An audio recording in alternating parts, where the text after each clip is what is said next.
ಅದ್ಭುತವಾದ ಕೆಲಸಗಳು ಮಾಡಿದ್ರು ಸರ್.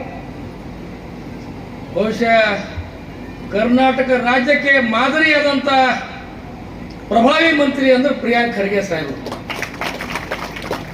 ವಸತಿ ನಿಲಯಗಳು ಮಾಡಿದ್ರಿ, ಇಲ್ಲಿ ಟೆನ್ನಿಸ್ ಗ್ರೌಂಡ್ ಮಾಡಿದ್ರಿ, ಕ್ರಿಕೆಟ್ ಗ್ರೌಂಡ್ ಮಾಡಿದ್ರಿ, ಪ್ರಜಾಸೌಧ ಮಾಡಿದ್ರಿ. ಈ ಭಾಗದಲ್ಲಿ ಏನೇನು ಮೂಲಭೂತ ಸೌಕರ್ಯ ಮಾಡಬೇಕು ಎಲ್ಲವೂ ಕೂಡ ಪ್ರಾಮಾಣಿಕವಾಗಿ ನೀವು ಮಾಡಿದ ಸಲುವಾಗಿ ಬೇರೆ ಯಾವ ಮಂತ್ರಿ ಬಂದ್ರೇನೋ ಯಾವ MLA ಬಂದ್ರು ಹಿಂಗೆ ರೋಡಿಗೆ ನಿಂತು ನಮಸ್ಕಾರ ಮಾಡಲ್ಲ. ನಿಮಗೆ ಪ್ರಿಯಾಂಕ್ ಖರ್ಗೆ ಅಂತ ಹೇಳಲ್ಲ, ಮಂತ್ರಿ ಅಮ್ಮಲ್ಲ, ನಿಮಗೆ ದೇವರಂತ ತಿಳ್ಕೊತಾರೆ. ಈ ಸಾಹೇಬ್ರ ದೇವರಂತ ತಿಳ್ಕೊತಾರೆ.